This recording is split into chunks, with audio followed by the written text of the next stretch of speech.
Most people in town knew Walter Harrison as a hardworking man who had built a successful life from absolutely nothing. At 78 years old, his hands were rough from decades of labor, and the lines on his face told stories of sacrifice, determination, and resilience. Long before anyone in the family enjoyed comfortable homes, expensive vacations, or financial security, Walter had been waking up before sunrise and returning home long after dark. He had started his construction company with a single pickup truck and a handful of borrowed tools. There were days when he skipped meals so his wife and young son could eat. There were winters when he worked in freezing temperatures because missing a single paycheck could mean losing everything. His son, Richard, had never experienced those struggles. By the time Richard was born, Walter's business was growing. By the time Richard graduated from college, the company was thriving. Walter paid for his education, helped him buy his first house, and eventually handed him control of the family business. To outsiders, they appeared to have the perfect father-son relationship, but appearances can be deceiving. Walter lived alone in a cozy home just outside town. He preferred simplicity despite his wealth. His garden was his pride and joy, and he spent most mornings tending tomatoes, roses, and vegetables. His grandson, Ethan, visited often. Unlike many teenagers, Ethan genuinely enjoyed spending time with his grandfather. He loved listening to stories about the old days, hearing how Walter had overcome obstacles that would have broken most people. One Sunday afternoon, Walter invited the entire family over for dinner. The kitchen was filled with wonderful aromas. A roast cooked slowly in the oven while fresh bread cooled on the counter. Walter moved carefully around the room, preparing everyone's favorite dishes. When Ethan arrived early, he found his grandfather humming softly while setting plates on the dining table. "You know Mom and Dad could help with all this," Ethan said.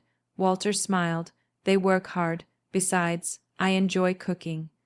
Ethan noticed how tired his grandfather looked. The old man tried to hide it, but age was catching up with him. Soon the rest of the family arrived. Richard entered carrying a bottle of wine while his wife Susan followed behind, scrolling through her phone. Both greeted Walter warmly. "Dad, the house looks great." Richard said. "Thank you," Walter replied. For a while everything seemed normal. They laughed, exchanged stories, and enjoyed dinner together. Then a small accident happened. While serving vegetables, Walter accidentally dropped a large spoon onto the floor. The metal clattered loudly. "Oh dear," Walter muttered, bending down slowly to retrieve it. Before he could reach it, Ethan picked it up. But he didn't miss the expression on Richard's face. A look of irritation, not concern, not sympathy. "Irritation? Dad," Richard sighed. "You've got to be more careful." Walter forced a smile. "You're right." The conversation continued, but Ethan couldn't shake the uncomfortable feeling growing inside him. Later, after dessert, Walter excused himself to check on something in the backyard garden. The moment the back door closed, the atmosphere changed. Richard leaned back in his chair. "He's getting worse," he said quietly. Susan nodded. "I noticed that too." Ethan frowned. "Worse." Richard shrugged, older, slower, more forgetful. Susan rolled her eyes. "Honestly, sometimes I wonder how he managed to build a company at all." The comment shocked Ethan. His grandfather had spent his entire life providing for them, yet they spoke about him as if he were a burden. Neither Richard nor Susan noticed a small black digital recorder sitting on the kitchen counter beside a fruit bowl. It looked ordinary, harmless, easy to overlook. Walter had recently started using it to record reminders because he worried his memory wasn't as sharp as it once was. Tonight, he had switched it on before dinner. Neither Richard nor Susan knew it was recording, and neither knew that every careless word spoken in that kitchen was being captured perfectly. Just 2 feet away sat the device that would soon reveal a truth far more painful than Walter could ever imagine. A truth that would change their family forever. The following morning, Walter woke before sunrise, just as he had done for most of his life. The house was quiet, except for the ticking of the old clock hanging in the hallway. He brewed a cup of coffee and sat at the kitchen table, preparing to organize a few recorded reminders he had made the previous day. The small recorder rested beside his coffee mug. At first, he intended only to listen to a grocery reminder he had spoken before dinner. Instead, he accidentally pressed play a few seconds too early. His own voice filled the room. Then came the sound of the back door closing as he stepped outside to check his garden. Walter smiled briefly, remembering the evening, but that smile disappeared almost immediately. "He's getting worse," Richard's voice said clearly through the speaker. Walter froze. "I noticed that too," Susan replied. The old man's hand tightened around his coffee cup. As the recording continued, every word felt like a knife slowly twisting into his heart. "Honestly, sometimes I wonder how he managed to build a company at all." Walter stared at the recorder in disbelief. Surely he had misunderstood. Surely there was some explanation. But there wasn't. The voices were unmistakable. His own son, his own daughter-in-law, the people he loved most. For several minutes Walter sat motionless. The kitchen suddenly felt colder than before. He had spent decades sacrificing for Richard. He had worked through sickness, exhaustion, and financial hardship to provide opportunities his son would never have otherwise enjoyed. And this was what Richard thought of him. That night Walter barely slept. He kept replaying the recording over and over. Each time it hurt more. Over the next few weeks, family dinners continued as usual, at least on the surface. Walter smiled, he cooked, he listened, and each time the recorder quietly sat somewhere nearby. No one paid attention to it. No one suspected a thing. The recordings slowly revealed a side of Richard and Susan that Walter had never seen before. One evening, after Walter stepped away to answer a phone call, Richard laughed. "Dad still thinks people respect him because he's some kind of business genius." Susan chuckled.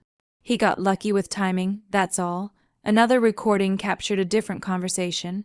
"He doesn't understand modern business anymore," Richard complained. "If I listened to his advice, we'd be years behind." Susan replied, at this point he should just stay retired and stop giving opinions. Every recording added another crack to Walter's heart. The most painful part wasn't the insults. It was the complete absence of gratitude. Not once did Richard acknowledge everything his father had done for him. Not once. One rainy evening, Walter listened to several recordings back to back. The words blurred together. Fool, old-fashioned, lucky, outdated, burden. By midnight, he felt exhausted. He turned off the recorder and sat alone in darkness. For the first time in years, tears filled his eyes, not because of age, not because of loneliness, but because betrayal hurts most when it comes from those you love. A few days later, Ethan stopped by unexpectedly. He immediately noticed something was wrong. His grandfather's cheerful energy had vanished. "Were you sick?" Ethan asked. Walter hesitated. Then he quietly picked up the recorder. "I need you to hear something." For nearly 20 minutes, Ethan listened. His face changed with every recording. Confusion became disbelief. Disbelief became anger. When the final clip ended, silence filled the room. "They said all that?" Ethan finally asked. Walter nodded. Ethan couldn't find words. His parents had always taught him about respect and family values. Yet behind Walter's back, they mocked him constantly. "I'm sorry, Grandpa." Walter managed a weak smile. "You have nothing to apologize for. What are you going to do?" The old man looked out the window toward his garden. For several moments he said nothing. Then a different expression appeared on his face. Not sadness. Not anger, determination. They think I'm a fool, Walter said quietly. Ethan remained silent. Walter picked up the recorder and held it carefully in his hands. Sometimes people reveal who they truly are when they believe nobody is listening. He looked directly at his grandson. And sometimes the truth becomes the most powerful thing in the room. At that moment, Ethan realized something important. His grandfather was hurt, deeply hurt, but he wasn't defeated. And somewhere behind those tired eyes, a plan was beginning to form. 3 months passed, and life appeared normal to everyone except Walter and Ethan. Richard continued running the family construction company. Susan continued attending social events and posting cheerful family photos online. To outsiders, they looked like a successful and loving family. But behind every smile, Walter now saw something completely different. He saw greed. He saw disrespect. He saw people who valued his wealth more than his presence. Throughout those months, Walter continued collecting recordings. The small recorder remained unnoticed, quietly capturing conversations whenever family members gathered. The collection grew larger and larger until Walter had hours of evidence stored safely away. The most painful recordings were no longer surprising. One afternoon, after a family lunch, Richard stayed behind while Walter stepped into another room. The recorder captured every word. "I don't know why Dad keeps holding on to everything," Richard complained. Susan nodded. "Exactly. The company should fully belong to you by now." Richard laughed. "At least it won't be a problem forever." Those words haunted Walter for days, not because they wished for his death directly, but because they were already planning life after it. For the first time, Walter understood that their kindness had conditions attached to it. As long as he controlled valuable assets, they remained friendly. The realization hurt more than any insult ever could. One evening, Walter invited Ethan to sit with him on the porch. The sunset painted the sky orange and gold as they watched the horizon. "Do you remember what your grandmother used to say?" Walter asked.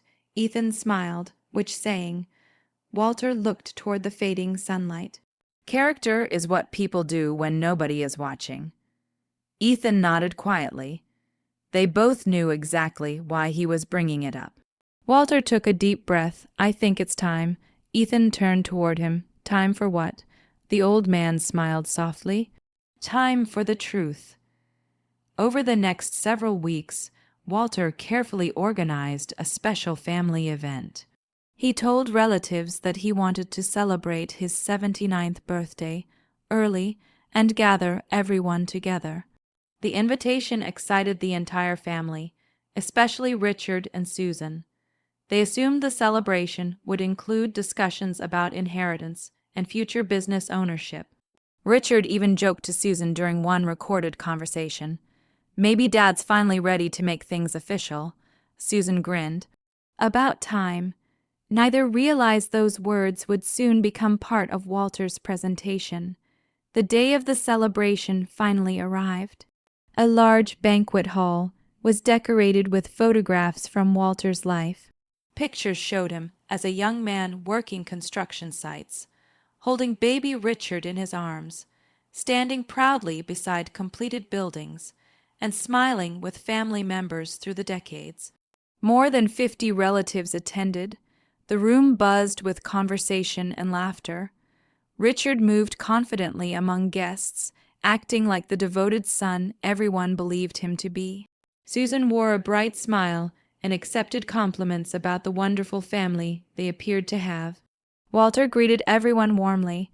If he felt nervous, he hid it well. Dinner was served, speeches were given, and old memories were shared. Then Walter slowly stood and tapped a spoon against his glass. The room fell silent. "I want to thank everyone for being here tonight," he began. Applause filled the hall. Walter smiled. "For many years, I've believed that family is built on love, honesty, and respect." More nods followed. Richard smiled proudly from his seat. Then Walter's expression changed, unfortunately, Not everyone in this room shares those values. The atmosphere shifted instantly. Confused looks appeared across the crowd. Richard's smile disappeared. Behind Walter, a large projector screen slowly descended from the ceiling. Guests exchanged puzzled glances. Susan's face tightened. Walter picked up a small remote control. I've spent months learning the truth about some people I trusted most. The room became completely silent. Richard shifted uneasily in his chair. Walter pressed a button. A speaker crackled. Then a familiar voice echoed through the hall. Honestly, sometimes I wonder how he managed to build a company at all. Richard's face turned white. Susan stopped breathing for a moment. The voice belonged to her. Gasps erupted throughout the room. Walter stood quietly as the recording continued, and everyone listened. The truth that had been hidden for months was finally stepping into the light. The banquet hall fell into stunned silence as Susan's recorded voice echoed through the speakers. Honestly, sometimes I wonder how he managed to build a company at all. A few relatives looked toward Walter in disbelief. Others slowly turned their eyes toward Richard and Susan, whose faces had drained of color. Before either of them could react, another recording began. He got lucky with timing, that's all. Then another. At this point, he should just stay retired and stop giving opinions. The room filled with shocked whispers. Richard jumped to his feet. Dad, turn that off right now. But Walter remained calm. For months, he had imagined this moment. He had wondered whether he would feel angry, satisfied, or heartbroken. Surprisingly, he felt none of those things. He simply felt free. Walter pressed another button. A new recording played. I don't know why Dad keeps holding on to everything. The company should fully belong to you by now. At least it won't be a problem forever. The final sentence hit the room like a thunderbolt. Several family members gasped. One aunt covered her mouth. An elderly cousin shook his head in disappointment. Richard looked around desperately. That's not what I meant. But nobody was listening anymore. His own words had become impossible to explain away. Walter slowly approached the microphone. For a moment, nobody spoke. Nobody moved. The entire hall waited. I spent my whole life building things. Walter began quietly. Buildings, businesses, opportunities. He paused. But the thing I was most proud of building was my family. His voice trembled slightly, not from weakness, from disappointment. When I started with nothing, I dreamed that my children would never have to struggle the way I did. Several relatives nodded. Walter continued, I worked weekends, missed holidays, endured hardships most people never saw, and I did it willingly because I believed sacrifice for family was worth it. Richard lowered his head. Susan stared at the floor. Walter looked directly at them. I never expected repayment. His eyes filled with sadness. But I did expect respect. The silence became unbearable. For years, Richard and Susan had hidden behind polite smiles. Now every mask had fallen away. Walter took a deep breath. A few months ago, after hearing these recordings, I made some important decisions. Richard suddenly looked up. A feeling of panic appeared in his eyes. Walter reached into his jacket pocket and removed several documents. My attorney is here tonight. An older man near the front stood briefly. The room became even quieter. Walter continued, I have rewritten my will. Richard's face went pale. Susan's eyes widened. Every relative watched carefully. The construction company will no longer be transferred to Richard. A collective gasp spread through the hall. Richard looked as if someone had punched him. Dad, please. Walter raised a hand. For the first time in his life, Richard stopped talking. The company will be placed under a professional management trust. Murmurs spread across the room. Walter continued, my investment portfolio and several properties have been donated to a scholarship foundation that will help young construction workers afford education and training. Applause began somewhere near the back of the room. Then more people joined. Walter smiled slightly. For the first time that evening, genuine warmth returned to his face. As for the remainder of my estate, he turned toward Ethan. The young man froze. It will go to my grandson. The room erupted again. Ethan looked completely stunned. Grandpa, Walter smiled.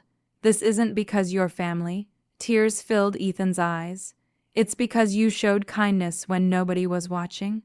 The words struck the room harder than any recording. Walter wasn't rewarding blood. He was rewarding character. Richard's shoulders collapsed. Years of expectation had vanished in a single evening. Susan quietly cried. But even now, Walter could tell the difference between regret and disappointment. They weren't sorry for what they had done. They were sorry they had lost everything. As the gathering ended, relatives approached Walter one after another. Many hugged him. Many apologized for not seeing the truth sooner. Later that night, after everyone had gone home, Walter sat on his porch with Ethan. The stars glittered above them. Neither spoke for several minutes. Finally, Ethan broke the silence. "Do you feel like you got revenge?" Walter smiled softly. He looked out toward the dark horizon and thought about all the years behind him. Then he shook his head. No. Ethan frowned. Then what was tonight? Walter leaned back in his chair. The truth, a peaceful smile crossed his face, and sometimes the truth is all the revenge you'll ever need. For the first time in many years, Walter felt completely at peace. The betrayal still hurt, but it no longer controlled him, because the people who had called him a fool had ultimately exposed themselves. And the man they underestimated had the final word.